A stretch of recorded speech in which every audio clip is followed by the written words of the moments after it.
Welcome in to Vol Basketball Fever, your number one source for discussions about the Vols and Lady Vols basketball programs. Subscribe to the channel so you don't miss a video, and check in every week for new episodes of the show, video breakdowns, and more. Now, on with the episode.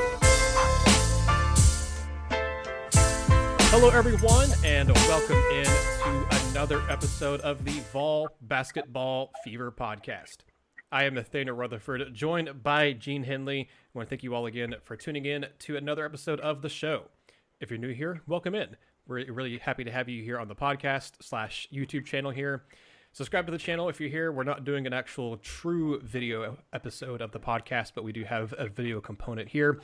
And we'll also have a matchup preview breakdown for Tennessee versus Texas, the UT versus UT matchup. So be on the lookout for that on YouTube. We're on Apple Podcasts, Spotify, Google Podcasts, wherever you get your podcasts. You can find us there. So again, thank you all for tuning in. Gene, we were talking before we hit record here. You and I haven't done a podcast in a hot minute. I was on vacation for the last few days, and so that's why there's nothing earlier this week. This is kind of the earliest we've been able to get back and record this week. But the last time you and I talked, it was after the Kentucky game, and I posed the question of, does this team lack leadership? Gene, I think fans can thank us for the fact that we did that podcast, and Tennessee has now gone on and won 3 straight games, because I think leadership has not been an issue over the last 3 games. I don't know that you'd say that there's any one definitive leader, but I think the defining factor for me in Tennessee's win against Vanderbilt, their win against LSU, and their win against Florida, other than the fact that 2 of the 3 of those were home games, and you could technically say the Vanderbilt game was also a home game, was that there was a different level of toughness and emotional intensity from the team in those games. And I think we have Uros and Zakai Zeigler to thank for that. And really, I guess you could also throw in Santiago Vescovi as well. But I think Rick Barnes making the move to start Uros and have him be, instead of coming off the bench, having him be a guy that is immediately starting and having the attitude at the beginning of the game, I think that's helped Tennessee a lot. I think that, barring Uros just bottoming out and not playing well, he did not have a good game against Florida, but he'd had really good games the previous 3 games. He played pretty well against Kentucky even too. But unless he comes out and just, plays really bad against Texas or maybe against Texas A&M too, I think this is a move that we see moving forward, maybe a permanent for us this season. I think starting Uros, or at least for the time being, I think it has given this team a different edge, Gene, because they're playing, again, with a different level of, I don't even want to say nastiness, but just a different level of intensity, and something we haven't seen from this team in really the whole season, or really since maybe even you had Levante Turner on the team, of just having a dog in them and playing with attitude and playing with an edge and not just kind of backing down when an opponent swings, but actually rising up and, taking the challenge. We have a lot more, obviously, to talk about from these games and moving forward. But, Gene, I think that was the thing that's really stood out to me the most, is that whether it's been Zeigler, whether it's been Vescovi getting into spats with Vanderbilt, and then and again with Florida as well, kind of having his attitude stuff there too, and then Uros getting the technical. I think this team finally seems to have an attitude, and I think that having Uros start the game and having Zeigler's minutes increase over the last 3 or 4 games has been a huge reason why Tennessee has had an attitude adjustment here in the last couple weeks. Yeah, and I think you have to have that. I mean, I think when you're looking, basketball seasons are long, and they can, and a lot of things happen. Like, it's a very fluid situation to kind of watch exactly what's working, what's not working.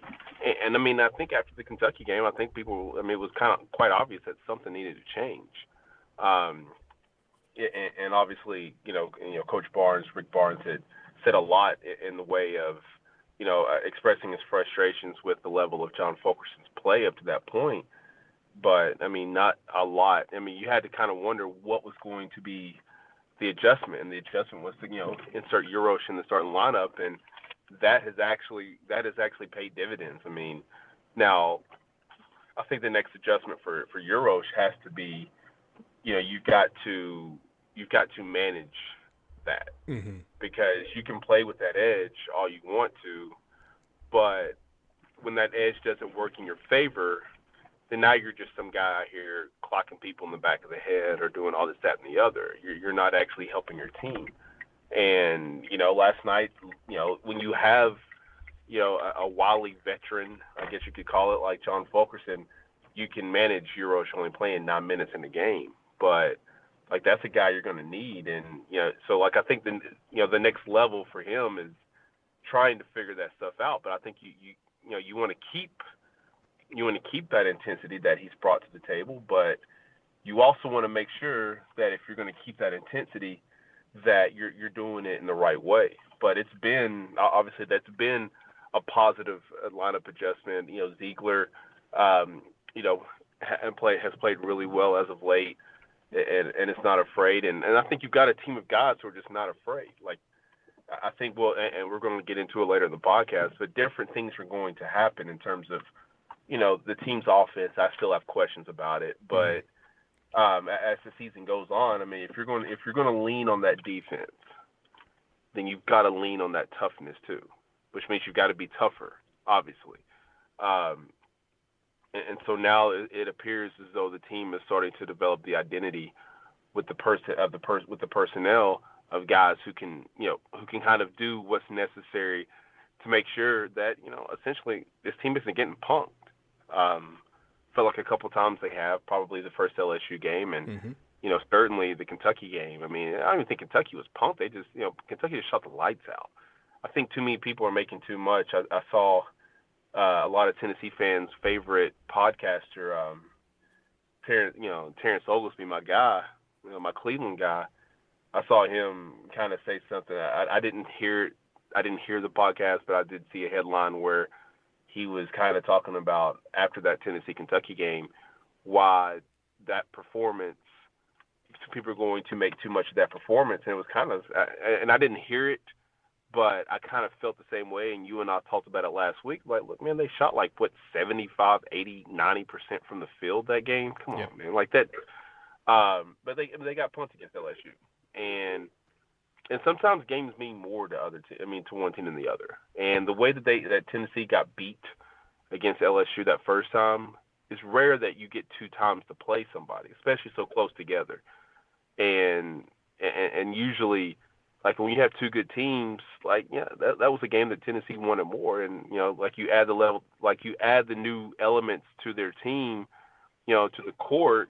And now all of a sudden you have a team, you not have a group that's ready to go to battle. And quite literally, they went to battle against LSU that night.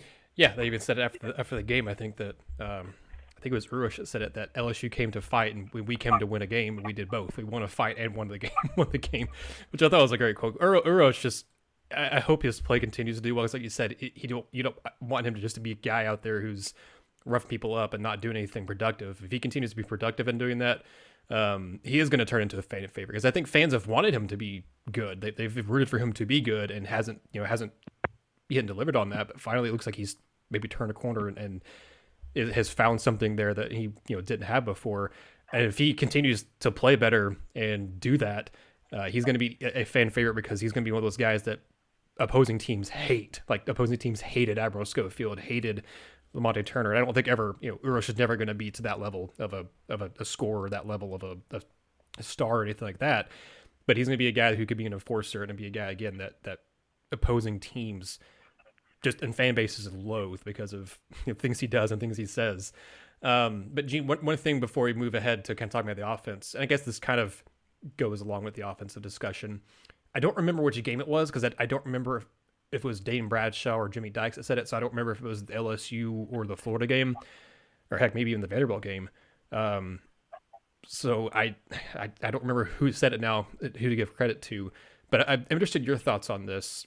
One of the color commentators in one of Tennessee's recent wins was talking about, Tennessee seems to do better when they go small ball. And I agree. We talked about that last podcast or at least one of the previous podcasts, where when Tennessee has one big and plays, the 3 guards of Zeigler, Vescovi, and Chandler, then has Josiah out there or Powell out there, they seem, and it has one big, whether it's, Fulke or whomever, that seems to be the best lineup. And I think it was, again, either Dykes or Bradshaw said that it might be smart to just kind of do that moving forward and play the hot hand of the post player who's playing the best. I like that in theory on paper, but Gene, does that work? I mean, obviously, you've watched, you and I both have watched a lot of basketball throughout the years, but you've watched more than I have and have played it at a higher level. Again, you coach it now at a high school level too. So I'm interested in your thoughts. Would that work moving forward? Is it just as simple as Tennessee playing three guards, a small forward, basically kind of a small four, and then playing the hot hand at five, whether it's Fulkerson or Cam Law or Uros or heck, maybe even Huntley Hatfield? Is it that simple just to say that, or is that just kind of that's nice in theory, but that's not going to work long term for the rest of the year? I mean, I think they've already started doing it. I mean, when you look at just kind of how things are transpired, there's not an inside presence that scares you if you're somebody playing Tennessee. Each guy that they have that's pretty much an interior threat has something that they do well. Fulkerson is pretty good in the open court. Like if he opens, if he faces the basket. Uros is good shooting that little hook over his left shoulder. Huntley Hatfield is, figuring some things out. I kind of hope that eventually they get him out in the open court a little bit more, but he seems timid to really dribble the ball a lot. But I think that's a skill that will eventually be unlocked, be it, over the next 10 to 12 games or next season if he returns or wherever he ends up. I mean, if he transfers, whatever. But I think that's a skill that will be unlocked in terms of everything he can do. But there's not a person that, and I understand that defenses, there is a certain level of respect that will always be paid to John Fulkerson because he is a good player and he is capable of good games, kind of like the one he had last night, and obviously the one he had against Arizona. But I mean, when you look, I mean, I didn't mention Olivier because he's a little bit different. I guess he's smaller than all three of those guys in terms of height. Obviously, he's bigger than Fulkerson, but I feel like he's a little bit different of a position, and I don't think they really play him at that quote unquote five position very often. That's like the fifth player on the court, but I don't think it's a bad idea because man, Justin Powell was plus 15 in the second half yesterday. Second half alone. Mm-hmm. That's what, or yeah. Oh, I'm sorry, plus 18. I'm sorry, didn't want to lie to the public. That's a game. I mean, they won the second half by 15 points, and he was plus 18. And I understand everybody gets all wrapped up in a bunch of stuff. Powell didn't hit it. Powell did not hit a shot in the second half. Didn't hit a shot. That's why, I mean, I talk to people, and I'm like, man, scoring is the least relevant skill that you have. When you play basketball, it sounds silly to say, scoring is the least important skill you have. So when I'm sitting here looking, because people can hit layups, sometimes it's just movement. If somebody does all the work and a ball bounces to me, and I pick the ball up and lay it in, I didn't do anything else in the right place at the right time. But it's all the other things that you do in the course of a game that lead to winning. That's why somebody like Grant Williams is so important. It's why Josiah Jordan-James will always have a place on the court at Tennessee, because those are people. And obviously Grant's more than just some of the other stats. I mean, obviously he was an amazing player, but he did everything on the court. It was screen set. It's all these little things that they do. So now Powell has shown that he can be an intriguing option. We've seen Zeigler. We've seen Josiah. We know Josiah is going to have a place on the team. Vescovi, Kenny Chandler. That's 5 guards right there. So, I mean, I'm all about sprinkling in, giving Olivier some minutes here and there, and then kind of throwing some stuff in there, trying to figure out who's doing well between Huntley Hatfield, Fulkerson, and Uros, because I think that's going to be a very fluid situation the rest of the way. We've all questioned the post position for Tennessee this year, not because they don't have guys who may be able to get it done, but who can consistently do so. They don't have a person who's consistently done it. They've had guys who've had moments. So to see the best version of this team going forward, it's probably best that they do that. I think I would be all for, I'd start. I mean, I understand there's obviously limitations if you start Chandler, Zeigler, and Vescovi, but I mean, there's some defensive limitations, but I mean, you can now open up the floor in a way that maybe you can't otherwise do so because you don't have some guy down there clogging up the paint. I mean, Tennessee, welcome to 2022 basketball. Like, that's essentially what – look at offenses across the country. I mean, remember Alabama last year? I don't remember who they played. Was it Tennessee? I don't know what in Tennessee they played where the big 6'9" kid in the SEC tournament hit a shot from like 30 feet to force overtime. And it was like a smooth shot. Like, I remember he was number 3, I think he was. Reese, maybe? Oh, I know what you're talking about. Yeah. I can't remember his name either. Yeah, light-skinned guy. I don't know who he is, but I remember, like, that was a guy who could just flat out shoot that thing. Like, he wasn't necessarily going to do a whole bunch of just, like, dirty work in the post, but he was a good player. And a lot of teams, Florida last night, Florida fell apart when the Hamilton Heights kid went out the game.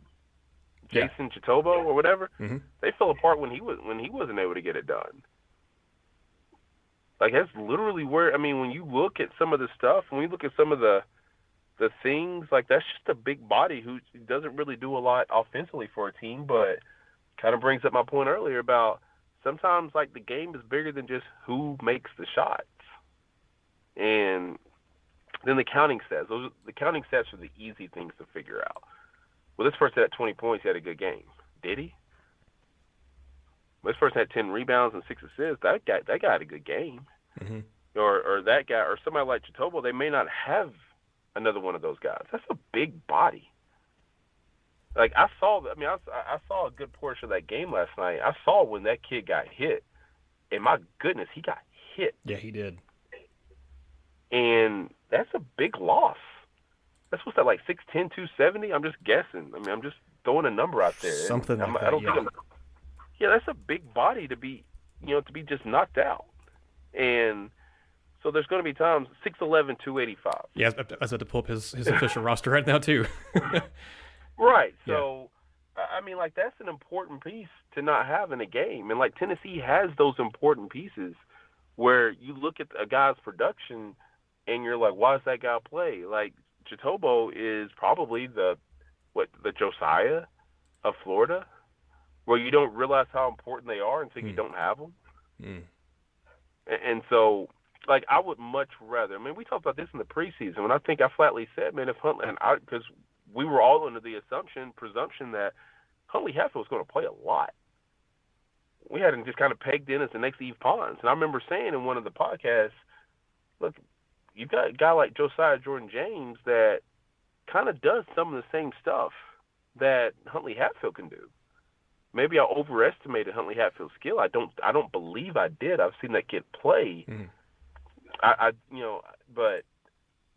Like, that's basically what you're asking now. Josiah will now be your Yves Pons, and he's a far superior ball handler.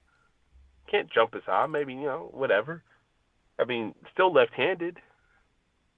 Far better ball handler. Now makes you harder down the stretch when you've got 4 guys who can handle the ball. So I would go with those 4, maybe throw an Olivier out there or Fulkerson. I would probably prefer Fulkerson as my 5th player down the stretch in games as opposed to like a Uros or whatever, because Fulkerson's a decent enough ball handler to use. But throughout the course of the game, man, I'm willing to play those other guys 25 to 30 to 35 minutes. Shuffle a Powell in there, or maybe occasionally Victor Bailey, you need to get him in there. Get 2-3 minutes out of Meshack, and then figure out the post position. Like, I'd be perfectly okay with that. I don't know who said it, but to me, I've talked myself into it immediately because I think that's an amazing idea that they need to do to unlock the best version of this team. I really do think it was Jimmy Dykes, because I think it was the LSU game. I don't recall it being Dame Bradshaw in the Vandy game, but I could be wrong. Regardless, it was one of the color guys. So I think you make really good points, and I would agree. I was on the side of agreeing. I just thought it would be a good discussion to have because because I know it can, like you say, can cause trouble for teams that have legitimate post presence and post threats, like when Tennessee plays Kentucky again, or when Tennessee plays. I'm trying to remember. They have a couple other teams on the schedule still who do have legit post players, but for the most part, I think that is what you have to do. You're going to have times in the game where Tennessee starts the game with Cam or Uros both on the starting five, and you're going to have times in the game where you're going to have two post players out there.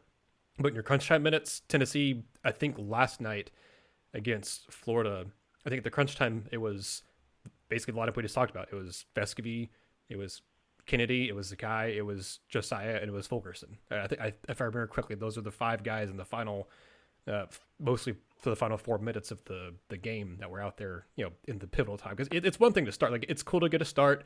People make a huge deal about it. And I do think you can credit some of the change in attitude to Rick Barnes starting Uros.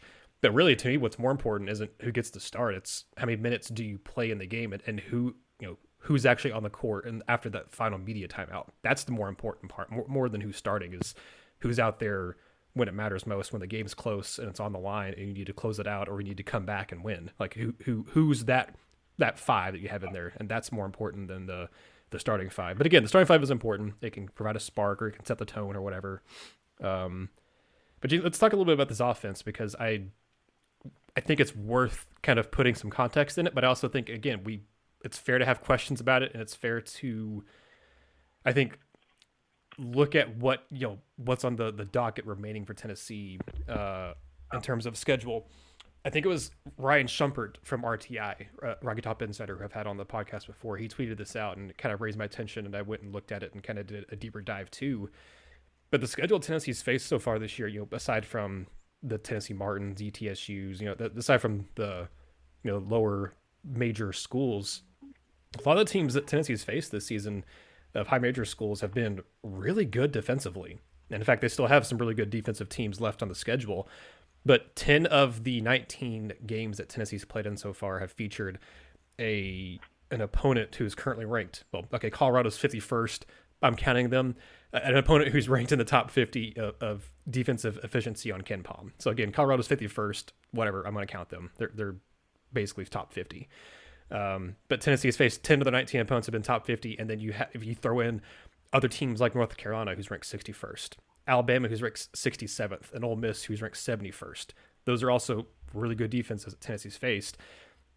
That's a really high quality amount of defenses the Vols have faced. And looking at KenPom, when looking at the adjusted defensive efficiency for a schedule, Tennessee has faced the second toughest defensive schedule in the country this year. The only one that's faced a tougher one has been Kansas, and it's not by a large margin in terms of the number for the defensive efficiency.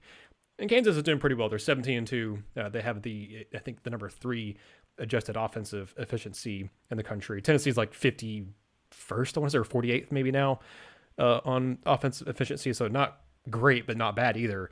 But Gene, I think that gives a really good kind of context to maybe some of the reasons we've seen struggles from Tennessee's offense this year is they face some really good defenses. And I was also looking at the net rankings right now as we're heading into the end of January. They're starting to become a little more relevant. Tennessee has played in currently 8 quad 1 games this year. They're 3-5. There's only 12 other teams in the country right now who have played in as many or more quad 1 games as the Vols, and only 6 of them have better records than Tennessee has in quad 1 games. The Vols are 3-5. All 5 of Tennessee's losses have come to quad 1 programs, and they haven't so they haven't had a bad loss. They haven't had a quad 2 loss, which wouldn't be bad, but they haven't had a quad 3 or quad 4 loss either. So Gene, I definitely still have questions about the offense even when they face lighter defenses coming up. But I think that to me provides maybe some much needed context to some of the offensive struggles. And again, it's not to excuse any of it, because there have been games where even with as good as Texas Tech's defense has been, that game was kind of inexcusable for Tennessee's offense. As good as Ole Miss's defense has been this year, that game was inexcusable for Tennessee's offense. So there's not to say that, okay, this excuses all the sins that Tennessee's offense have committed. It doesn't. But to me, it provides some much needed context to why is the offense maybe not clicked as well as we thought that as possible. Because look at the Florida game on Wednesday night. the shooting efficiency numbers were actually really good for Tennessee, and their points per play were one of the best they've had all season. But they had a dozen turnovers in the first half, and they did a lot better job of cutting it down in the second half. And that's why you saw Tennessee score close to 50 points in the second half, because they stopped turning the ball over, and they were making better decisions and making better plays. And also, for once, they made their free throws. They missed one free throw, and they attempted 18. So they're 17 of 18. That was huge. But all that to get back to the point, Gene, is I think this kind of explains some of it. And I look ahead to the schedule. Texas is 13th.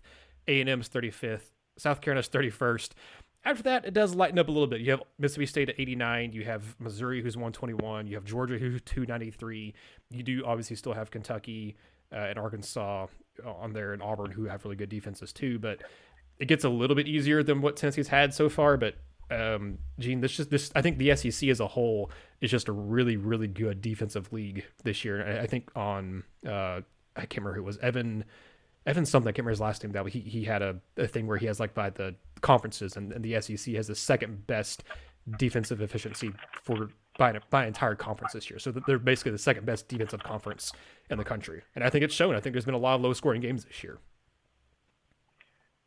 Yeah, and I think the issue that I have with Tennessee's offense is, and it's not really an issue, so let me kind of work my way through this. It's one of those, it's a situation when I watch him play, and I think I had this issue the past couple of years as well.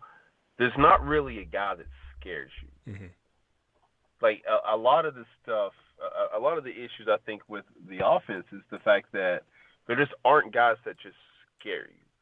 Like when a lot of your better teams have at least one guy that if something breaks down, he's just going to say, I'm just going to go get it. Chandler's the closest thing to it, but I also feel like he there's sometimes his decision-making isn't always great. And plus, he's your point guard, and I mean, he's a good distributor of the basketball, so he's not always just going out there looking for a shot. I think, when I watch basketball teams play, you kind of have to have a guy who can just say, all right, clear out, I'm going for it. And Chandler does it a lot. I think one thing that I like about Chandler, and I've watched this a number of times, is, my goodness, his arms are long. Like, I don't think I appreciate how long his arms are. But, like, sometimes when you see him go up for a shot, like when he makes an attack to the basket and finishes around the basket, like, he's finishing around length. Guys who are like 6'9", 6'10", 6'11", and long. But I think, but you're also talking about a kid who's a freshman. So mistakes are going to be made. And some of those mistakes are still being made, but not necessarily to the same extent. Then you have, Zeigler, who's more of a distributor of the basketball, but he's obviously just tough. His toughness is probably his greatest attribute. Offensively, he's not a person who necessarily scares you. Vescovi is an amazing shooter and will shoot that thing from anywhere. And I love that. But a lot of times it's the ball movement that creates those opportunities. And there have been a lot of times this season where Tennessee just hadn't quite had the ball movement. And, so I think that's why you saw sometimes where the offense is kind of stagnated. I mean, like, that's the most points. I mean, let this sink in. What's this like? What was last night the second most points that Tennessee has scored against as Will Wade used to call it, a BCS opponent? Well, no, they scored 79 against Kentucky. Well, I don't know if I count that one though. Yeah, I'm saying, like, they had the 89-point performance against North Carolina. But when you look at some of their performances, like, again, I don't care. I'm sorry, fans. I don't care what you did against UT Martin, ETSU, Tennessee Tech, Presbyterian. I don't care what you did.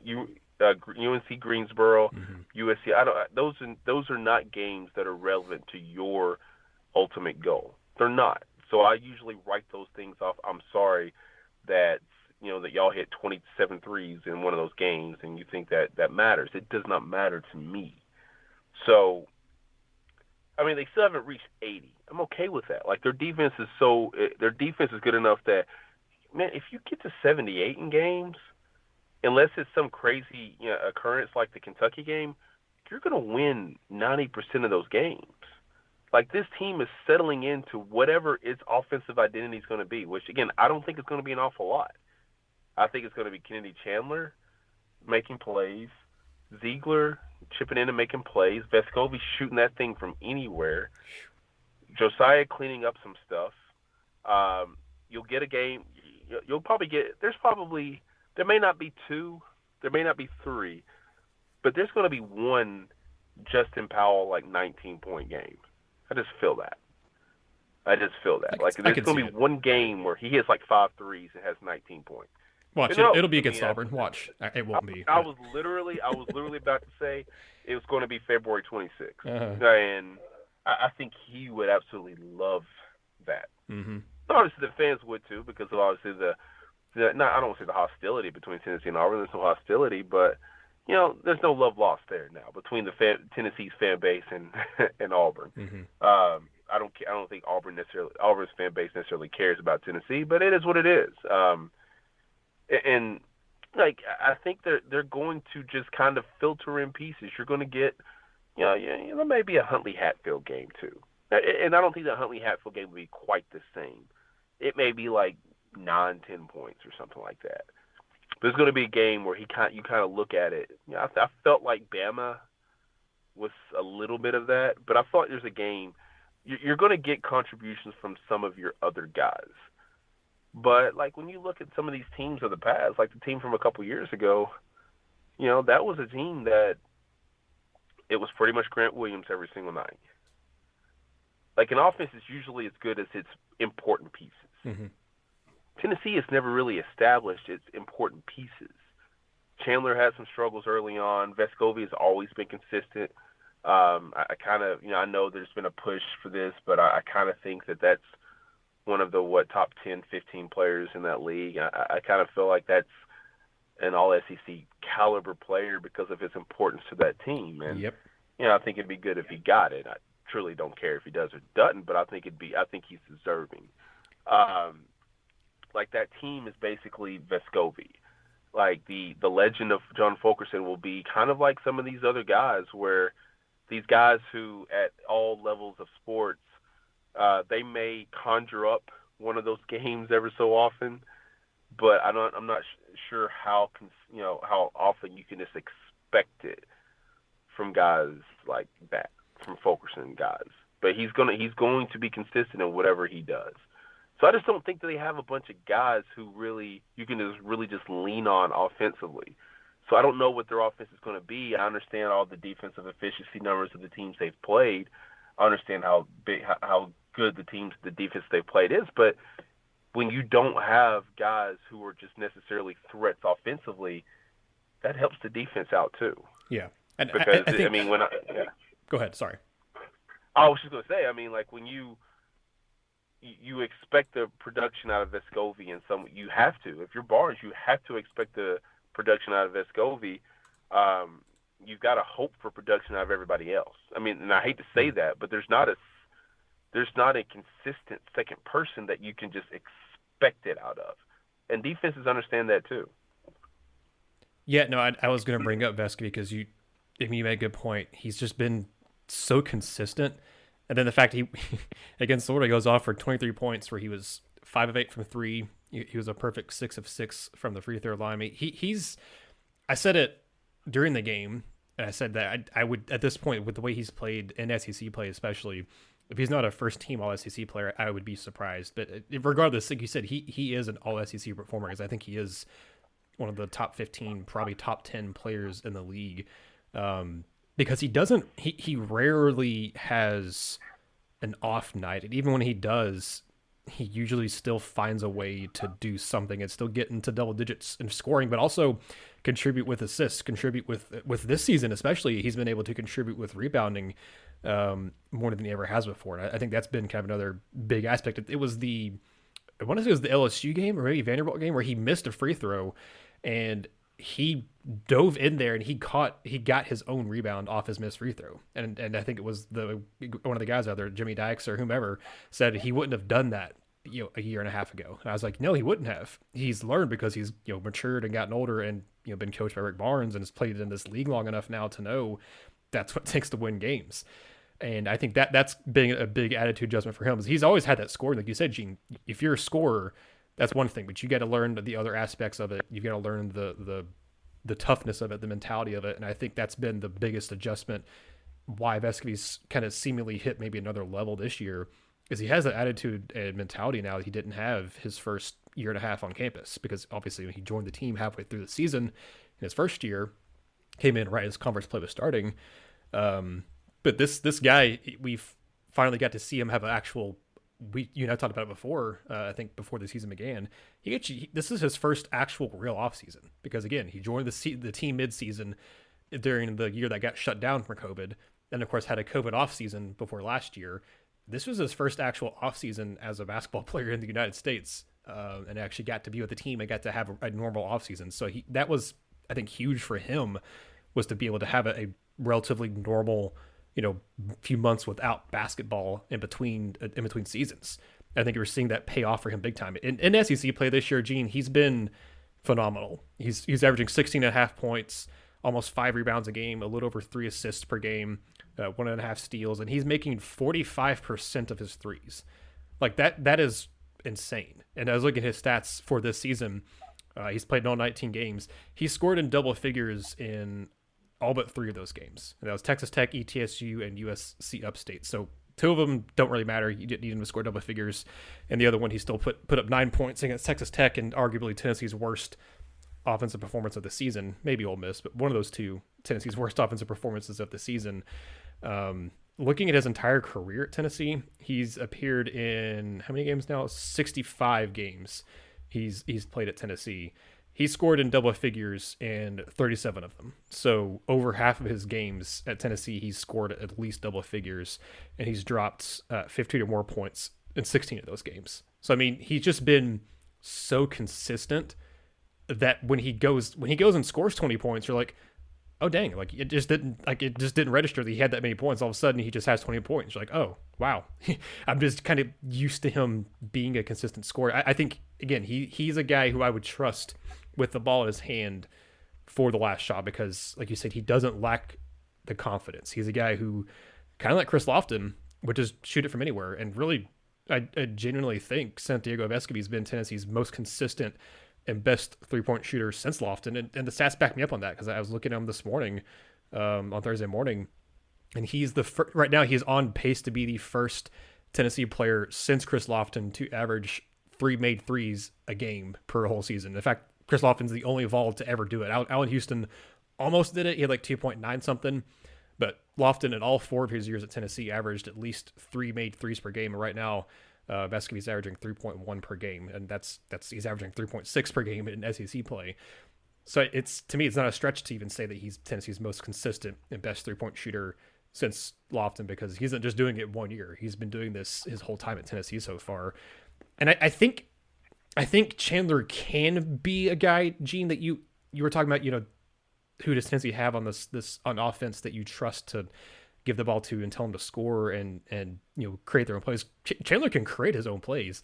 You can tell he's a freshman. There are so many times he wants to move at full speed, running at 100 miles an hour, where I literally during the Florida game yelled, "Slow down." You don't need to be going and trying to, every time there's a steal, trying to create a fast break when there's clearly not a fast break opportunity. Because there's one of the times that they got a steal and Chandler was sprinting down the court, but he was already out of control when he was running, and he got the ball sandwiched between 2 Florida defenders and went for a layup and missed it. And I was like, he has done that so many times this year, or turned the ball over out of that situation, where I applaud his aggressiveness and him wanting to do that.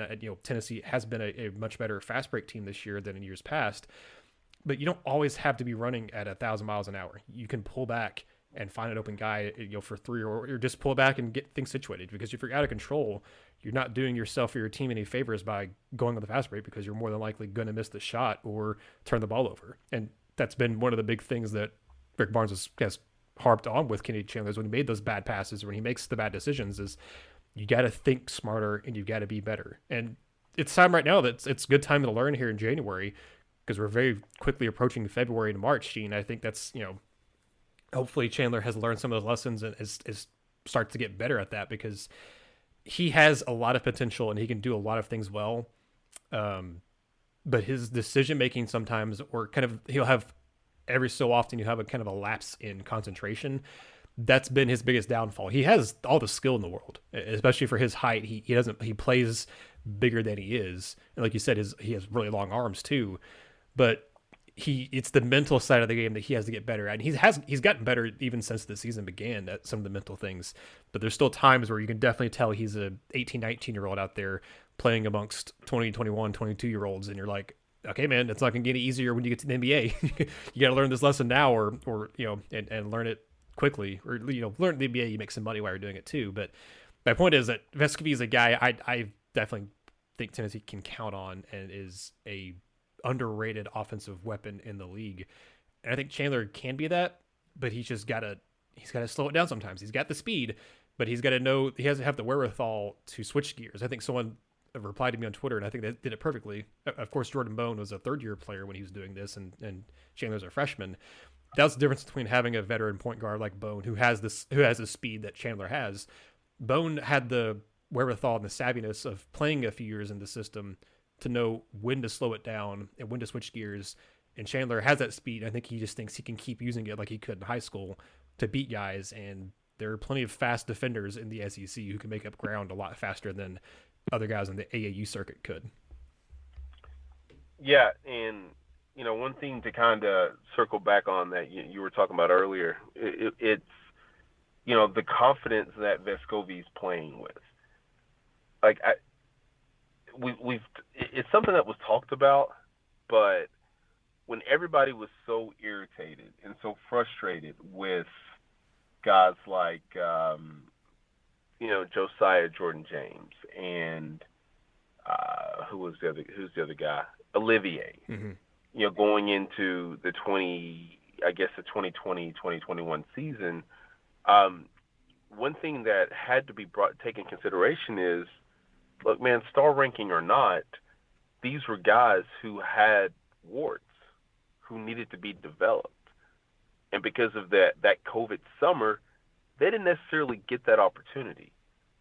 So if you fast forward, look, I understand that Josiah has had his struggles shooting the ball, but he's at least shooting with more confidence. He wouldn't shoot that thing 2 years ago. The shots he's taken, I mean, now it's just make them, but he's shooting with the confidence that he hadn't had before. Olivier, we can talk about where he is and all this, that, and the other, but who had Olivier as the full-time starter this year? Nobody. And he's earned it. You look at some of those numbers that he's had this year, he's had a good season. And he's starting to play better against quality competition too, and not just stacking up great numbers against the upstakes and Presbyterians of the world. And obviously Vescovi, I mean, I think the biggest thing that he needed, when I remember his first game against LSU when he first got there, the thing that I realized that he needed more than anything else was just a weight program. Yeah. And I think they did have some of that, obviously, in that off season. But the rest was stuff that they were just trying to figure out. And so now you look, I saw him knock, he was going up for a rebound against Alabama and knocked the guy down. I'm like, wow, Vescovi's swole, strong. I mean, and it's just, those are the other things, man. Like, that's something that I've seen out of those three specifically, because those are the three that were part of that, that expanded 2019-2020 signing class. I say expanded because Vescovi obviously didn't get there till January. Right. But because obviously Drew Pember, and I mean, look at what Drew Pember's doing at UNC Asheville right now. Yeah, he is killing it. We haven't talked about it on the podcast, man. He is having a great time over at UNC Asheville. Yeah, and I mean, he stunk the two times I saw him play. Well, he stunk the first time against UTC. He played really well the second, and obviously he's playing amazing basketball right now. And Devontae Gaines, same thing. These are guys in their third year of college, and they're having productive seasons. I mean, history will show that was probably a decent recruiting class. Yeah, a couple guys had to take other steps to make that, to make their dreams come true. But history, I mean, like now these guys having opportunities to go out there and mix it up at the levels or at the level that they feel comfortable in. Like I just don't think that a guy like Josiah will ever be that guy. Like, he may not be the guy that fans expected or whatever you want to call it him to be. That the expectations that come with the star ranking.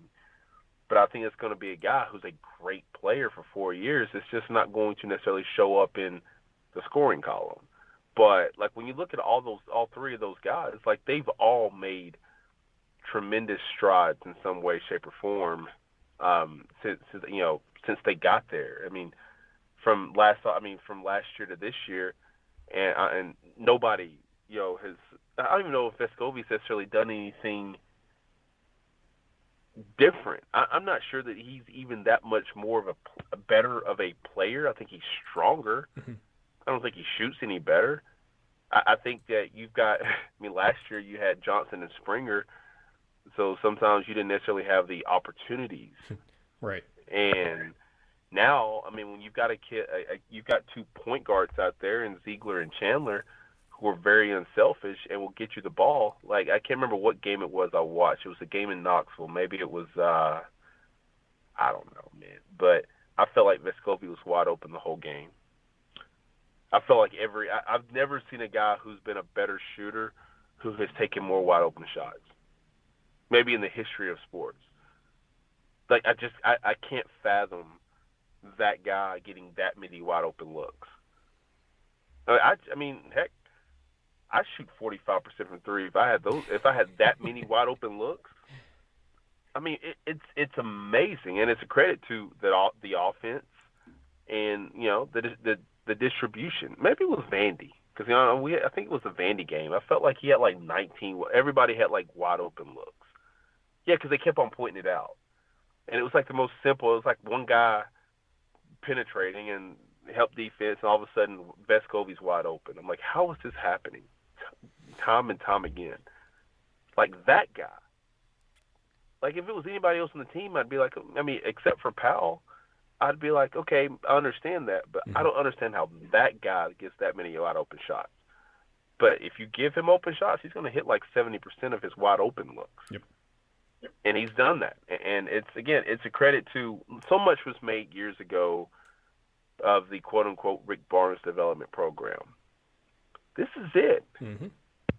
I mean, it's there. Like everybody made fun of it because, Devontae Gaines didn't come in and was immediately playing like, Jordan Bowden or whoever they thought he could be, or Drew Pember wasn't out there, the 6'9" stretch four. Like these were freshmen. Like development doesn't happen 2 months after you get there. It happens from off season to off season, and like there's a lot of people who are looking at this team and saying, "Man, Vescovi's made a huge jump." Josiah, with his struggles, I mean, he's still the same player, kinda, but I mean, he's more confident in the player he is. Olivier is considered far better player than people ever expected him to be in Knoxville. Uros, they didn't even mention him. Like that's, I mean, when you look at the the development of that roster, those 4 guys that have been in the program for 3 years, like you've seen the games, like you've seen it, and like I think that that's going to pay dividends as the season goes on because people will make it a lot harder for Vescovi the rest of the way. I mean, we're about to hit the February part of the schedule. They played tough defenses. They didn't always play great teams. Like Florida's decent. I understand that Florida had won 3 straight coming in. Florida's decent. Ole Miss is decent. I mean, when you hit February, it's no longer about being decent. You're playing good teams now. And so it's going to be really interesting when you watch just exactly how this team, what happens with this team going into February because you're playing the sort of teams that are just, you may score your 72 points. They'll score 85 and 90. because like some of the teams have the ability to just overwhelm you. I just found it interesting that the rest of the way, technically, Ken Palm's only got them losing one game. I mean, how amazing would it be if Tennessee finishes on a 2, 3, 4, 5, 6, 7, 8 on a 10-game win streak, including wins over Kentucky, Auburn. 2 over Arkansas. I mean, like that would be a heck of a run. Yeah, and that's why I'm not believing it, because the only one he has him losing by the metrics is this game against Texas, which I think we'll transition to talk about. I think could happen because it's a road game, and Tennessee's just really struggled on the road for this year. That I have a really, really hard time thinking Tennessee beats Auburn and beats. I mean, they can beat Kentucky, I think, at home. I feel a little bit better about that one than I did, a couple weeks ago when Tennessee got blown out by them. But there's some of these road games. Playing at the hump against Mississippi State is never easy for any team. I don't care how good or bad you are. And then again, Arkansas, I could see them splitting one of those, because Arkansas has started to play better here as of late. But they've also had a little bit of an easier start to their SEC schedule. But yeah, I think even if you, of the last, how many games there's 1, 2, 3, 4, 5, 6, 7, 8, 9, 10, 11 games remaining for Tennessee in the regular season right now, which that's kind of weird to say out loud. But there's 11 games remaining. The projected record that Ken Palm has is about 22-8, because a lot of those games are toss-ups. You have the Kentucky game, he has Tennessee winning by 1. Arkansas game away, he has Tennessee winning by 1. He has Tennessee beating Auburn by 1. So a lot of those are basically toss-up games. I think, the Mississippi State has Tennessee's chances winning 56%, against Kentucky's 52. Arkansas away is 57, and against Auburn at home is 53. So those are basically 50-50 games. So he has the actual projected record is 22-8 and 12-6 in conference play. That's slightly better than what I would project, or what I thought maybe a couple weeks ago, or heading into SEC play even, because I thought if you get to that 11-7 mark, I think I remember us talking about it last podcast or a couple episodes ago. 11-7 has been a top 4 seed in the SEC. I think every year but one since it expanded, or since they did away with the divisions when it expanded, adding A&M and Missouri to the league. 12-6 is, to me, for sure a top 4 seed, and maybe a 3 seed, but whatever. That doesn't matter as much right now. Tennessee, of course, I mean, we're not quite technically to the halfway mark of the conference season. Tennessee's sitting right there at that 4th spot right now, because you have Auburn, who at this point I'd be stunned if they don't win the league, just like Alabama. Last year I would have been stunned if they didn't win the league, and they clearly did. Auburn's number 1, Kentucky's the 2 seed, Arkansas and Tennessee are technically tied at the 5-3 conference mark, because they haven't played each other yet. So you have those two at the 3 and 4, and then you have A&M, Mississippi State at 4 and 3, LSU and Bama at 4 and 4. So Tennessee's right there at that 4 seed, Gene, and I think it's interesting to look ahead at like you said, to the schedule they have, because they have some easier games, but it's not going to be easy.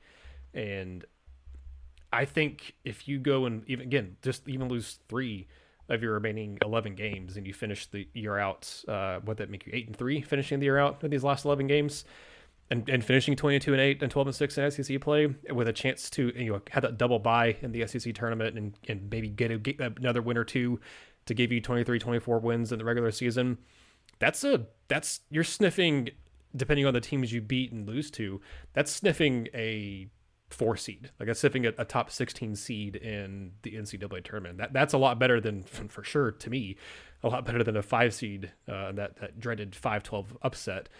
But I think if Tennessee can play themselves into a 4 seed, because I don't think they'll play themselves into a 3 seed, unless, like you said, they do live up to Ken Palm's projections here. They do go out, finish the season 10-1 in the last 11 games. But if you play themselves into a 4 seed and hang around there and do enough because they have a strong resume. They have they have a top 15 resume right now in the country.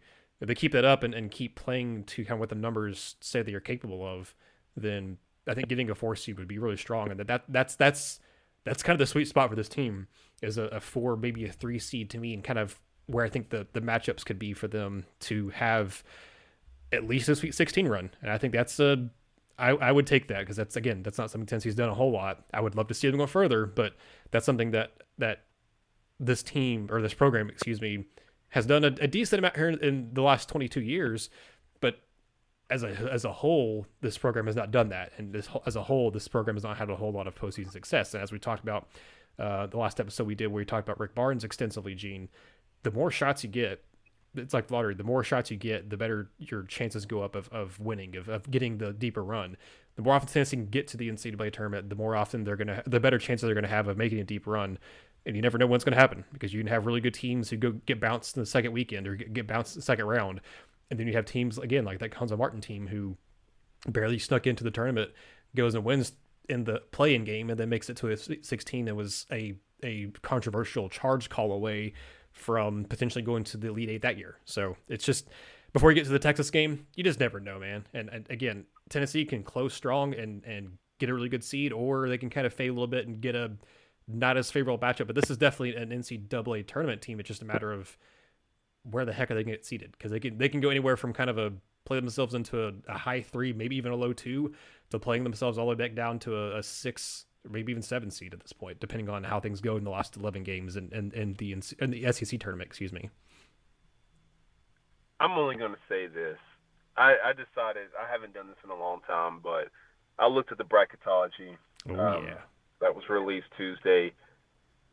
Tennessee does not want that matchup. Who's it have matchup with? UTC.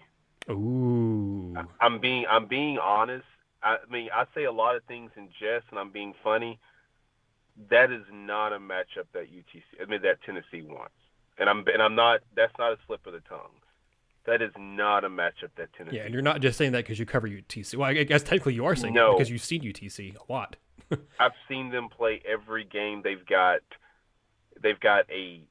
3 Power 5.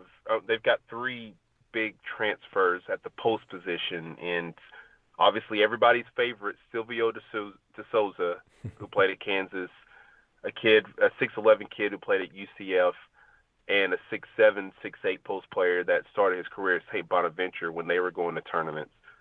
They've got, and honestly, all jokes, I mean, they literally have a National Player of the Year candidate at point guard who's like 6'4". Yeah, Malachi who's Smith. Averaging like, who's averaging 21 points, 6 rebounds, and like 4 assists a game. They've got their all-time leading three-point shooter. They've got a kid that transferred from James Madison who scored 1,000 points in 3 years at James Madison, goes to UTC and doesn't even want to shoot. He goes out there and he's like Josiah Jordan James, basically. Although he has 1,000 points on his resume already. I mean, then they have a kid who transferred from St. Louis, and they've got another kid who transferred from South Alabama. Like, that's not a matchup, because that's a team's, and look, if take out Tennessee and put in anybody, if you're talking about 4-13s or 5-12s, that is not the matchup you want, because their whole team is experienced. Their whole team is like experienced guys. Like, De Souza is like one of the least experienced guys, and he's a fifth-year senior. He just obviously, for reasons we all know about, hasn't played a ton of college basketball. Mm-hmm.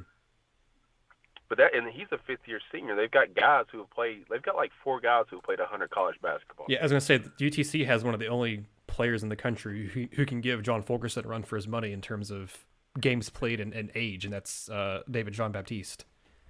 David Jean-Baptiste is older than 8 of the 10 coaches in that league. Oh my gosh. Wow. No, I'm sorry. He has been in the league longer. Okay. I'm sorry. I didn't mean to say older. That sounded horrible. He's not 45 years old. No. He has been in the league longer than 8 of the 10 coaches in that league. And I would imagine that if he was that would be a funny stat for John Fulkerson too, mm-hmm. because because Jean-Baptiste has been at UTC longer than the head coach. Yep. And we talked about before, there's only been 1 year that Rick Barnes has been at Tennessee. He didn't have Fulkerson. That was his first year there. Every other year has been Barnes and Fulke every year. Yeah. And so, like, that would be a situation for me, when I'm like, that's not the matchup you want.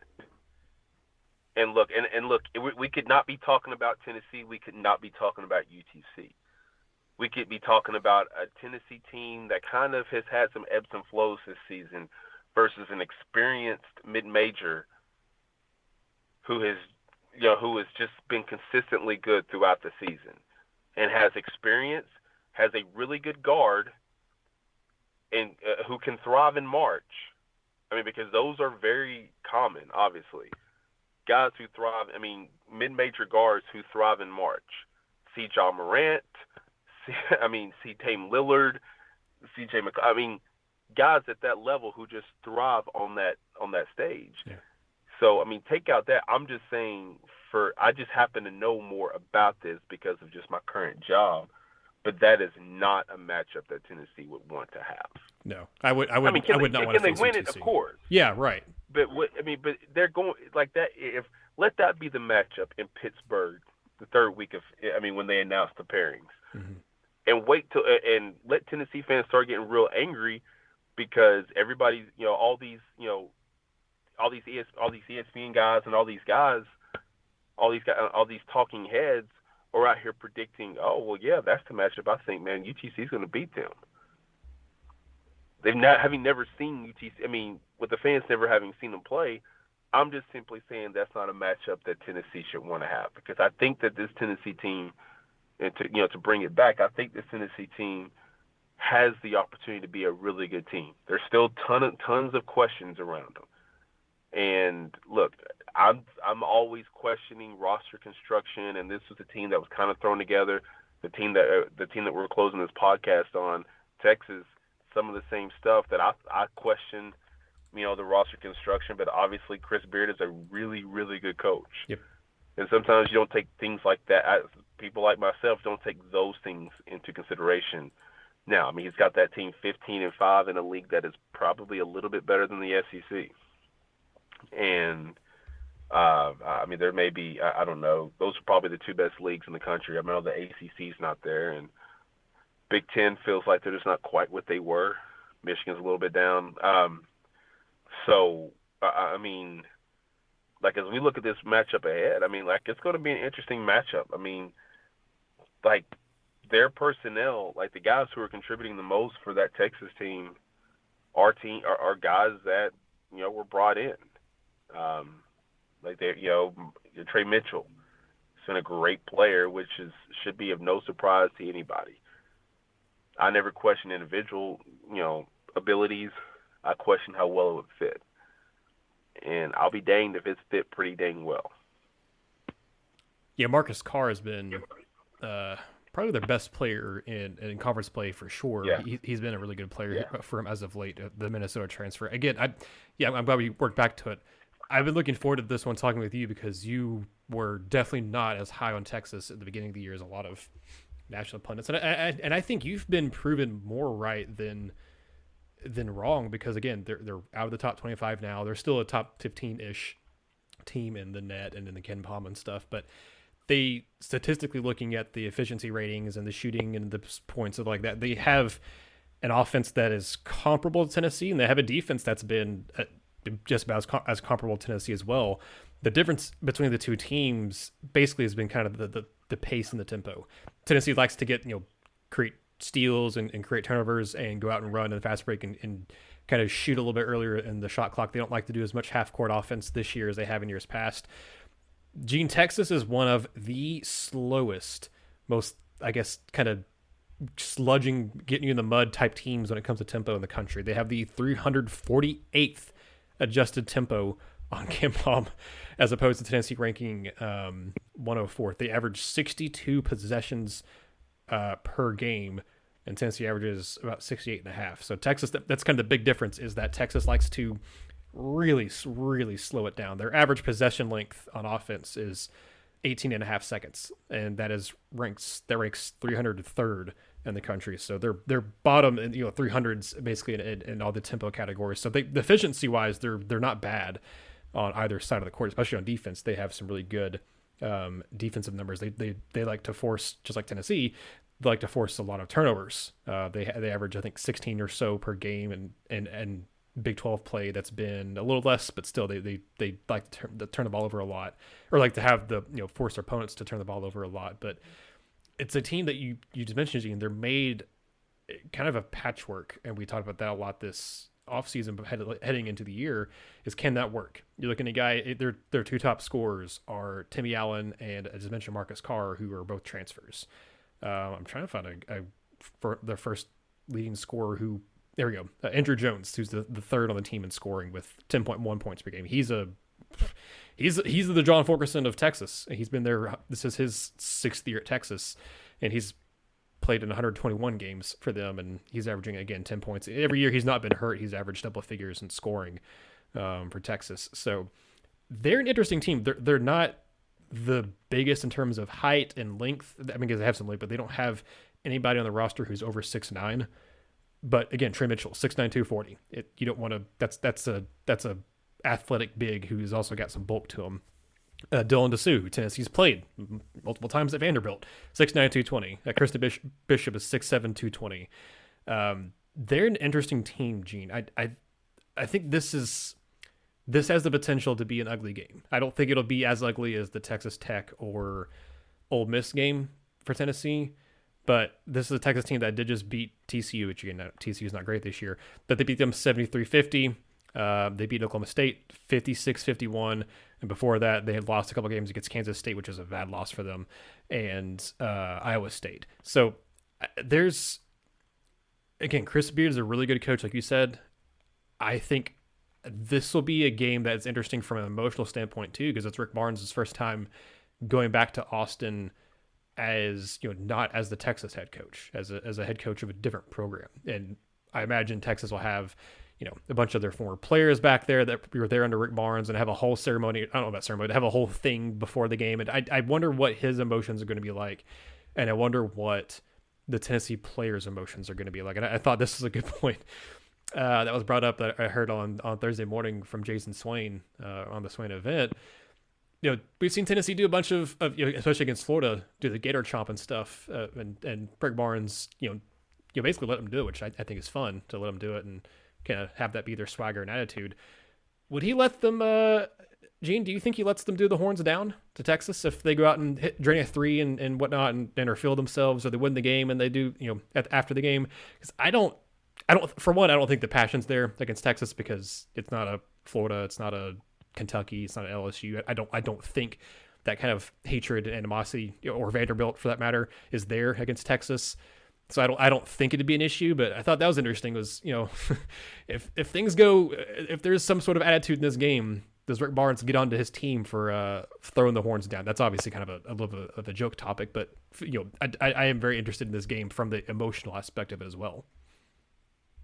I don't think there's a chance that he does, because Texas matters to him. Yeah, that's what I agree too.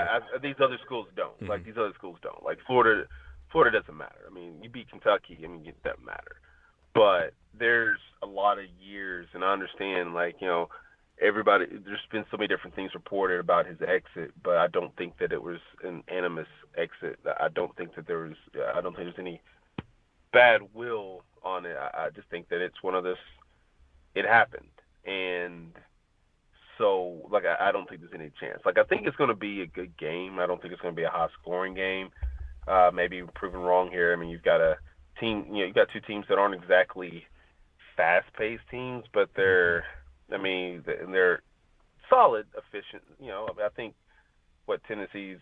Texas may be a little bit more efficient than Tennessee. Texas a little more efficient than Tennessee has been offensively, but they're also slower. So, I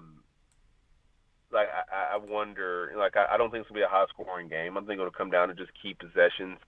It's going to be one of those games that, look, you kind of need Chandler to be calm, because when you have games that come down to just key possessions, a possession here, a possession there, then you can't waste them. You can't have bad ones. And that's so when people complain or whine or whatever they want to do about how hard Barnes is, it's because there's a reason for why he's as hard as he has to be. As hard as he is on them, because he understands the value and the importance of just possessions. And Saturday's game is going to be a game of possessions, because you're not going to get a ton of them. It's playing Texas is almost like playing a triple option team in football. You're not going to get a ton of opportunities like you normally would, So you've got to make the best. You can't have careless mistakes that could cost you any time that you have the ball in your hand. And that goes for Zeigler. I mean, it goes for Chandler. It goes for Vescovi.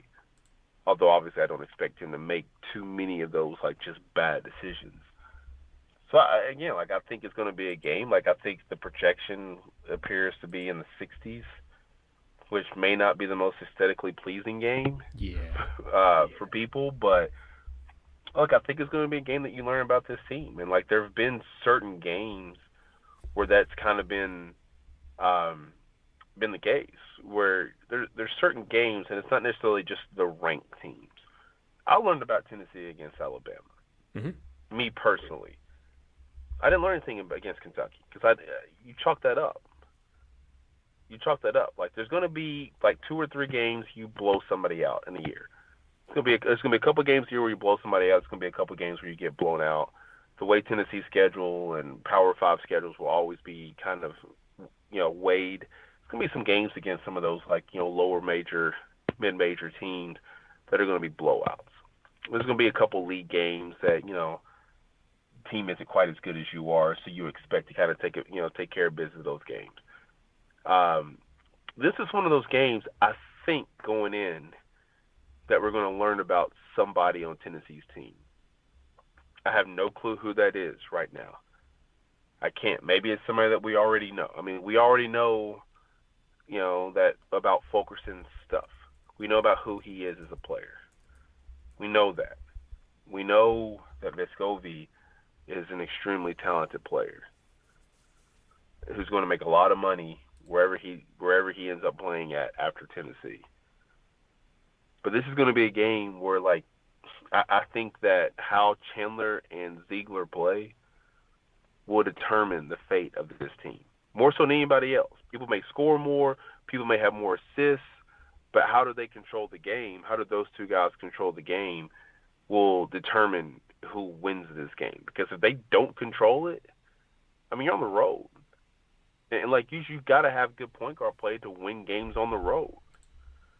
That's a big part of it. Like, that's a big part of you stealing some wins, especially against quality teams. So I think it's going to be an interesting game, certainly an emotional game for Rick Barnes.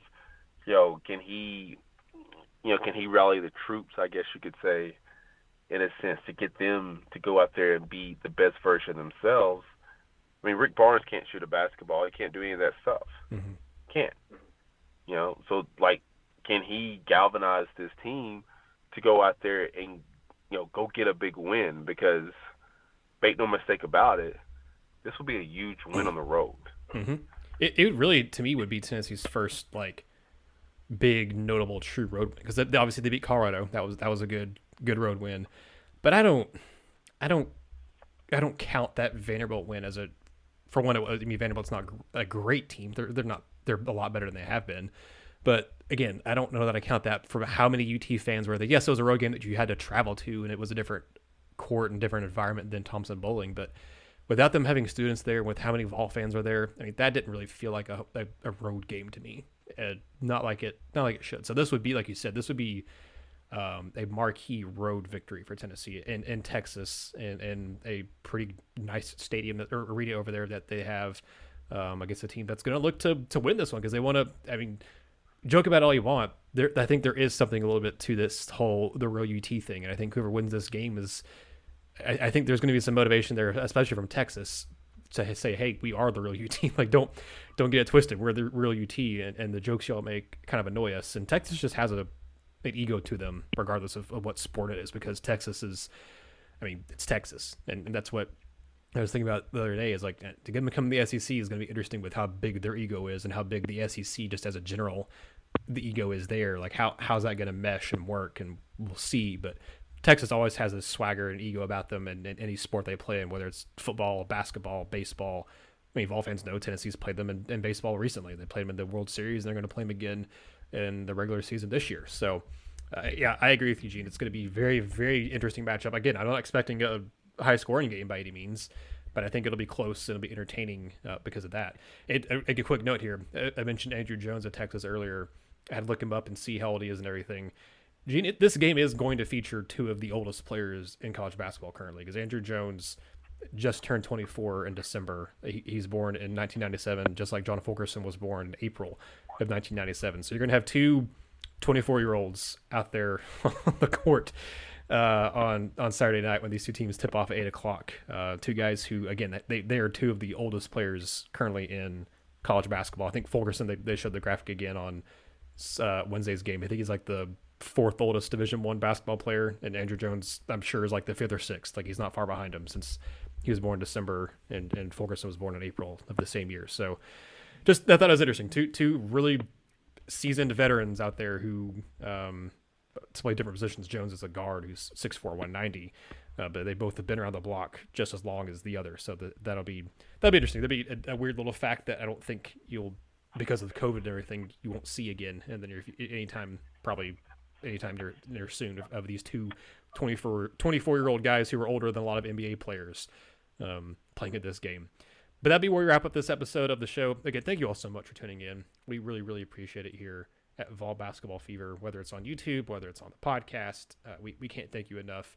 Next time, Gene, it will not be 10 days in between episodes of when you and I record. We'll talk again, I'm sure, next week after this Texas game, and maybe probably depending on, I think, the schedule for Tennessee, I think there's a Tuesday game, so probably after that one as well, just because it'd be a very quick turnaround to try to do another one between those two games. Regardless, we'll have, I'm sure, plenty to talk about after whenever we get to talk again, Gene. So it's been a pleasure talking with you. Hopefully you all have enjoyed the episode. Let us know on Twitter. Let us know in the comments on this video. We really, really appreciate all of you. Signing off for Gene, I am Nathanael, and this has been another episode of the Vol Basketball Fever Podcast. Thank you for watching Vol Basketball Fever. Give this video a like and subscribe to the channel while you're here. We appreciate all your support, and the show wouldn't be possible without Vol fans like you. Thank you.